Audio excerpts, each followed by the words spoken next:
Good morning બાળકો. આજે આપણે ધોરણ 6માં હિન્દી વિષયમાં પાઠ 8નો અભ્યાસ કરવાનો છે. પાઠ 8 છે રાજા કા હિસ્સા, એટલે કે રાજાનો જે ભાગ હોય છે તે. इस कहानी में एक प्रजावत्सल राजा का वर्णन है. કોનું વર્ણન છે? प्रजावत्सल राजा का.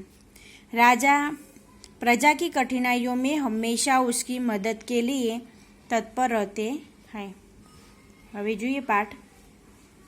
રાજા ભોજ બડે પ્રજાવત્સલ थे.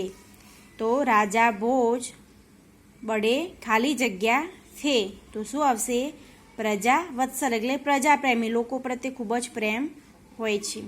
वे स्वयं राज्य में घूम घूम कर प्रजा की कठिनाइयों को देखा करते थे और उन्हें यथासंभव दूर किया करते थे.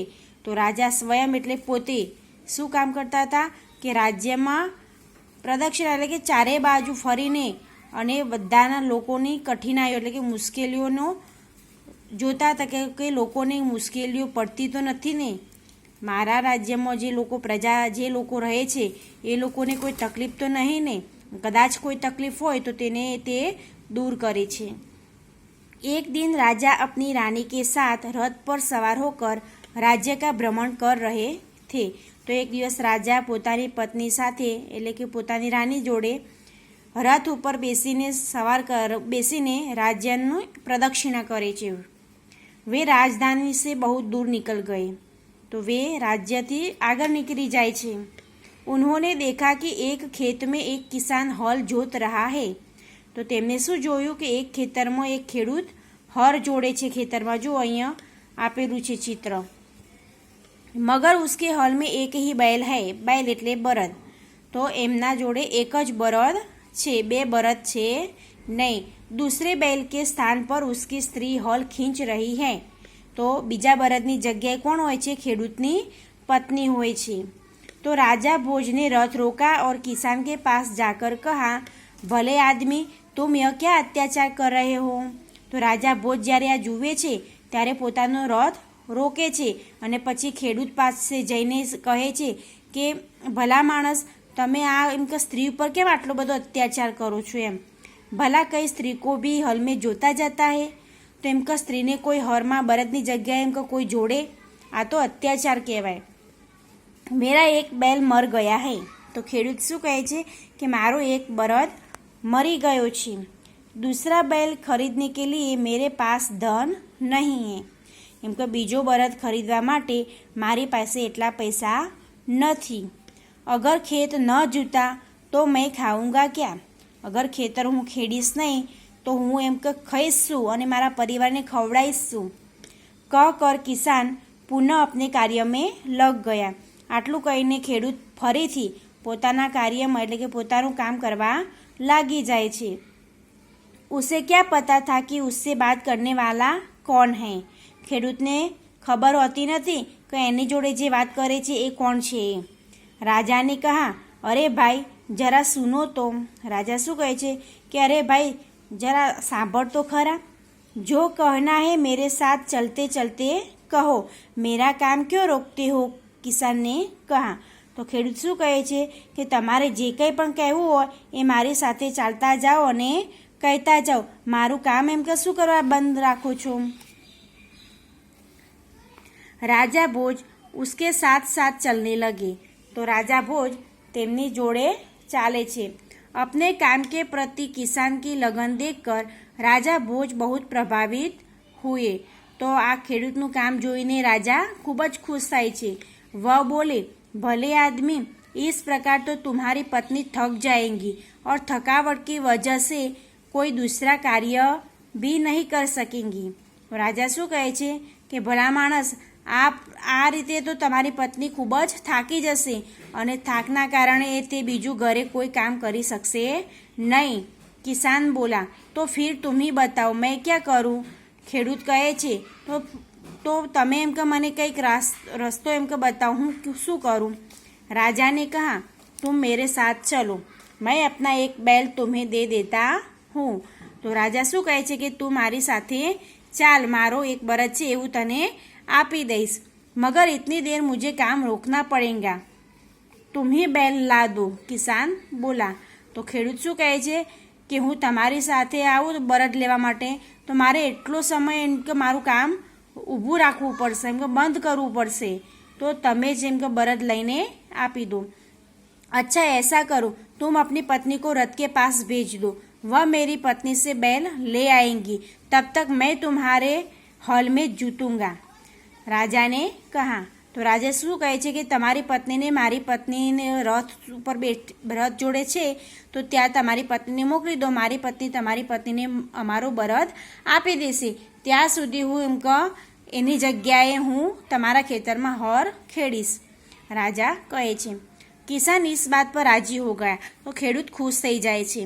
राजा भोज हॉल में जुट गए और किसान की पत्नी रथ के पास चली गई। तो राजा भोज શું કરે છે ખેતર ખેડવા લાગી જાય છે અને ખેડૂતની પત્ની રથ પાસે જાય છે। उसने रानी को सारी बात बता दी। तो એની પત્ની ખેડૂતની પત્નીએ રાજાની પત્નીને બધી જ વાત કહી દીધી। रानी ने पूरी बात सुनकर कहा, तुम्हारा बैल तो कमजोर होगा। तो रानी શું કહે છે કે તમારો બળદ એમ કે કમજોર હશે, એમ કે અમારા બળદ સાથે એમ કે કામ લાગશે નહીં, वह हमारे बैल का साथ नहीं दे सकेगा, એમ કે તે તમારો બળદ અમારા બળદ સાથે કામ આપશે નહીં। इसलिए तुम दोनों ही बैल ले जाओ, એટલા માટે તમે બંને બળદો અમારા લઈ જાઓ। किसान की पत्नी दोनों बैल लेकर खेत पर पहुंची। तो ખેડૂતની પત્ની બંને બળદો લઈને ખેતરે પહોંચી જાય છે। किसान बहुत प्रसन्न हुआ, ખેડૂત ખૂબ જ પ્રસન્ન થાય છે। राजा भोज ने कहा, अगर कभी कोई दिक्कत हो तो मेरे पास आना। तो राजा भोज શું કહે છે અગર કભી કોઈ હજુ પણ તમારે કોઈ મુશ્કેલી હોય તો તમારે મારી પાસે આવવાનું। कह राजा भोज ने उसे अपना परिचय दिया तो किसान बहुत शर्मिंदा हुआ।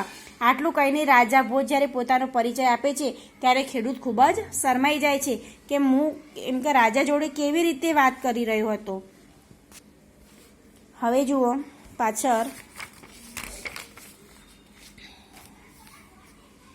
उसने राजा से बार बार क्षमा मांगी। तो ખેડૂત રાજા પાસે માફી માંગે છે।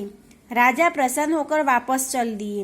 उस बार उस किसान के खेत में बहुत अच्छी फसल हुई। તે આ વર્ષે ખેડૂતના ખેતરમાં ખૂબ જ અનાજ પાકે છે। उसके आश्चर्य का ठिकाना न रहा जब उसने देखा कि खेत के जितने हिस्से को राजा भोज ने जोता था उसमें मोती उगे थे।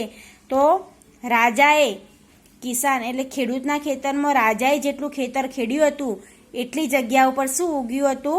मोती उग्या था। बाकी के हिस्से में उम्दा किस्म के गेहूँ उगे थे।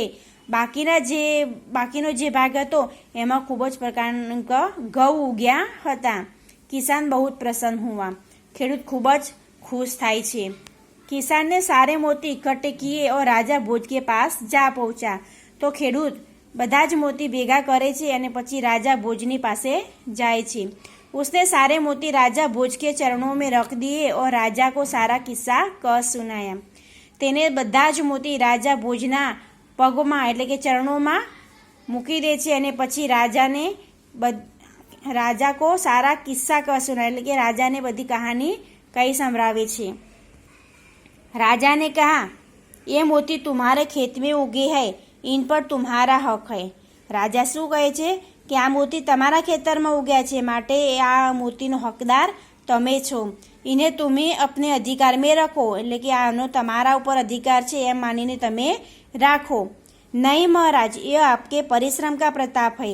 ખેડૂત શું કહે છે કે ના મહારાજ, આ તો તમારી મહેનતનો પ્રતાપ છે।